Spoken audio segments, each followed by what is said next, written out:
നമസ്കാരം, പുതിയൊരു വീഡിയോയിലേക്ക് സ്വാഗതം. ഞാൻ അംബികാനന്ദൻ, തൃശ്ശൂർ. എൻ്റെ ഓരോ വീഡിയോകളും സാധാരണ ഭക്തർക്ക് വേണ്ടിയുള്ളതാണ്.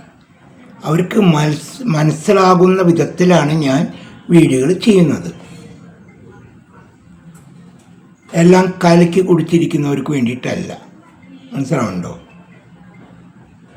അപ്പോൾ സാധാരണ ഭക്തർക്ക് മനസ്സിലാക്കേണ്ട വിധത്തിലുള്ള കാര്യങ്ങളാണ് ഞാനിതിൽ കൂടെ എൻ്റെ ഓരോ വീഡിയോയിൽ കൂടി നിങ്ങൾക്ക് പറഞ്ഞു തരുന്നത്. മനസ്സിലായിട്ടോ? അപ്പോൾ എൻ്റെ ഈ ചാനൽ കണ്ടുകൊണ്ട് എന്നെ ഒരു മകൻ, സ്ഥലപ്പേര് പറയണില്ല, പേരും പറയണില്ല, ഒരു മകൻ വിളിച്ചിരുന്നു. ആൾ ദുബായിലായിരുന്നു. അവിടെ നിന്ന് കുറേ പണം കിട്ടാണ്ട് ആൾ തിരിച്ചു വന്നു. എന്നെ വിളിച്ചിട്ട് സ്വാമിയുടെ നമ്പർ എനിക്ക് ഇങ്ങനെ കിട്ടി, ഞാൻ കണ്ട് വിളിച്ചതാണ്, ഞാൻ ഇന്ന സ്ഥലത്ത് ജോലിയായിരുന്നു, ഞാൻ തിരിച്ചു വന്നു, എനിക്ക് അവിടെ നിന്ന് കുറേ പണം കിട്ടാണ്ട്, അപ്പോൾ ഈ പണം എനിക്ക് തിരിച്ചു കിട്ടുമോ, ഞാൻ ഇനി അങ്ങോട്ട് തിരിച്ചു പോകണോ? ഇതായിരുന്നു ചോദ്യം. ഞാൻ കുറച്ച് നേരം ദേവിയെ വിചാരിച്ചുകൊണ്ട് പറഞ്ഞു, ഇനി കുട്ടി അങ്ങോട്ട് തിരിച്ചു പോകും വേണ്ട, ആ പണം പെട്ടെന്ന് കുട്ടിക്ക് കിട്ടൂല്ല എന്ന്. ഇനി ഇവിടെയാണെങ്കിൽ ഇവിടെ നിലനിൽപ്പിന് നമുക്ക് ജീവിക്കാൻ പണം വേണം, അതിനൊരു ജോലി വേണം, അതിന് പരിശ്രമിക്കാൻ പറഞ്ഞു. അങ്ങനെ മാസങ്ങൾ കഴിഞ്ഞു. ഇപ്പോൾ ആ കുട്ടി എന്നെ വീണ്ടും വിളിച്ചു. അങ്ങനെ ആ കുട്ടി ഒരു ഓട്ടോറിക്ഷ ഓടിക്കാൻ അറിയുന്ന കുട്ടിയാണ്. അപ്പോൾ ഒരു ഓട്ടോറിക്ഷ എടുത്തു. അപ്പോൾ അതിൽ ഏത് ദേവിനെ വെക്കണം. അപ്പോൾ ആ കുട്ടിയുടെ നാളും പ്രകാരമൊക്കെ വെച്ചിട്ട് ഞാൻ പറഞ്ഞു, ഹനുമാൻ്റെ ഒരു രൂപം വെച്ചോളൂ എന്ന് പറഞ്ഞു. ശരി എന്ന് പറഞ്ഞു. അത് കഴിഞ്ഞ് വീണ്ടും എന്നെപ്പതേ വിളിച്ചിരിക്കണു.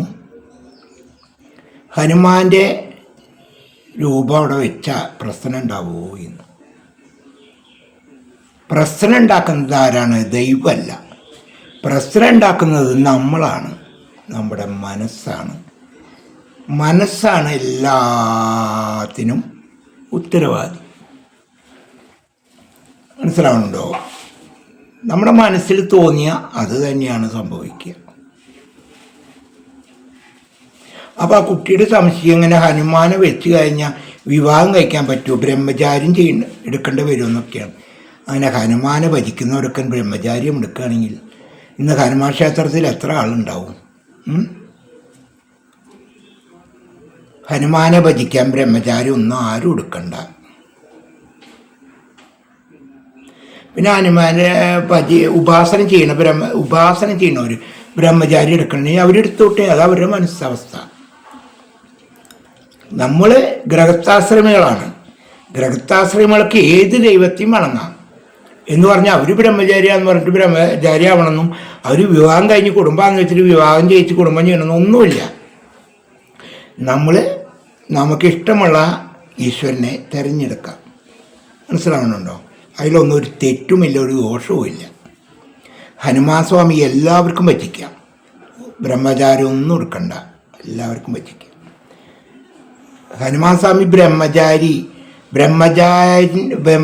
അല്ല അവിടെ കാണിക്കുന്നത്. ഹനുമാൻ സ്വാമി ഭക്തിയാണ്, ഭക്തി ഹനുമാനാണ്, ഭക്തിയാണ് അവിടെ സൂചിപ്പിക്കുന്നത്, അല്ലാണ്ട് ബ്രഹ്മചാരമല്ല.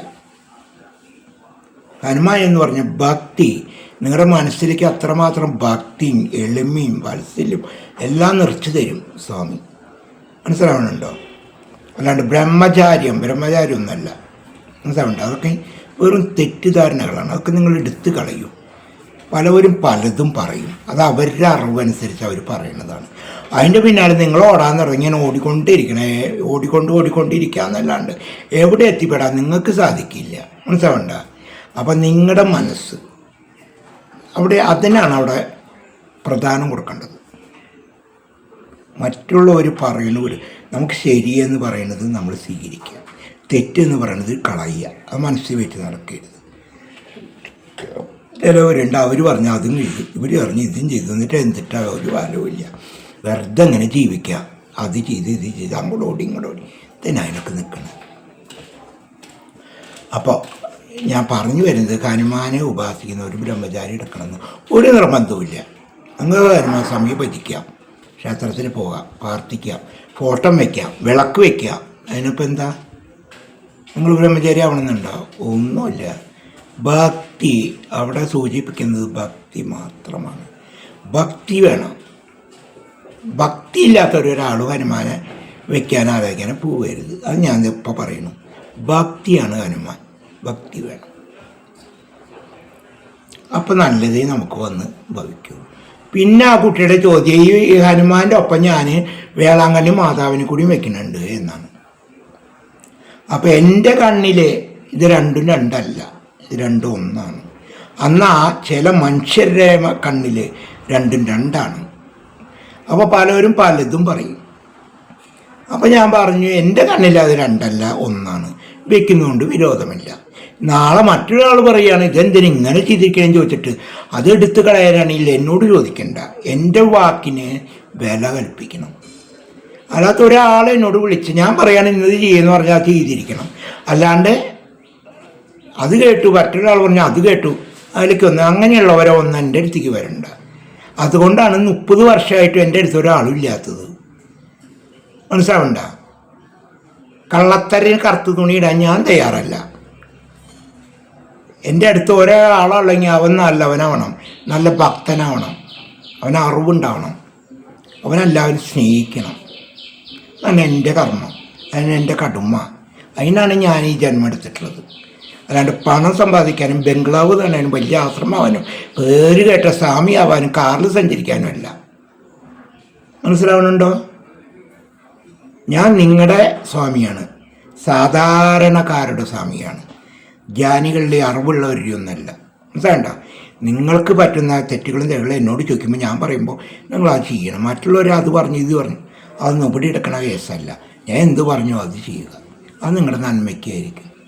ദോഷം ചെയ്യണതൊന്നും ഞാൻ നിങ്ങൾക്ക് പറഞ്ഞു തരില്ല. മനസ്സിലാവുണ്ടോ? അതുകൊണ്ട് വേളാങ്കണ്ണി മാതാവിനെയും ഹനുമാൻ സ്വാമിനെയും കൃഷ്ണനെയും ഒക്കെ ഒന്നിച്ച് വയ്ക്കുന്നുണ്ട്. ഒരു തെറ്റും എൻ്റെ കണ്ണിലില്ല. ഇനി തിമിരം പിടിച്ച കണ്ണുകളുണ്ട്, അവരതും ഇതൊക്കെ പറയും. അത് കണ്ടിട്ട് ഇത് മാറ്റാനാണ് നിങ്ങൾ ഉദ്ദേശിച്ചതെങ്കിൽ ഞാൻ പറഞ്ഞ വാക്ക് നിങ്ങൾ എടുക്കരുത്, ചെയ്യരുത്. അത്ര എനിക്ക് പറയാനുള്ളൂ. അപ്പോൾ പല മനുഷ്യരുടെയും മനസ്സിങ്ങനെയാണ് ചഞ്ചലപ്പെട്ടുകൊണ്ടിരിക്കുക. എന്ത് ചെയ്യണം ഏത് ചെയ്യണം എന്ന് ആരെങ്കിലും നല്ലത് പറഞ്ഞു കൊടുത്താൽ അത് കേൾക്കുമോ? അതുമില്ല. മനുഷ്യൻ്റെ പോക്ക് എങ്ങോട്ടാണ് എനിക്കറിയില്ല. അപ്പോൾ ഹനുമാൻ ഇഷ്ടമുള്ളവർക്കും ഭജിച്ചോളി, നിങ്ങൾ ബ്രഹ്മചാരി ഒന്നും ആവണ്ട കേട്ടോ. അപ്പോൾ എൻ്റെ വീഡിയോ ഇഷ്ടപ്പെട്ടില്ലേ? നിങ്ങളൊന്ന് ലൈക്ക് ചെയ്ത മക്കളെ, അതുപോലെ തന്നെ ഒന്ന് ഷെയർ ചെയ്ത് കൊടുക്കൂ. മറ്റുള്ളവർക്ക് ഈ അറിവ് കിട്ടട്ടെ, ഷെയർ ചെയ്ത് കൊടുക്കൂ. അതുപോലെ ആദ്യമായിട്ട് എൻ്റെ ചാനൽ നിങ്ങൾ കാണുകയാണെങ്കിൽ ഒന്ന് ആ ബെല്ല് ബട്ടനും ചുവന്ന ബട്ടനും ഒന്ന് അമർത്തിക്കോ. അപ്പോൾ എൻ്റെ ഇതുപോലെയുള്ള നിങ്ങൾക്ക് അറിവുകൾ ഉള്ള വീഡിയോകൾ നിങ്ങൾക്ക് വന്നു ചേരും.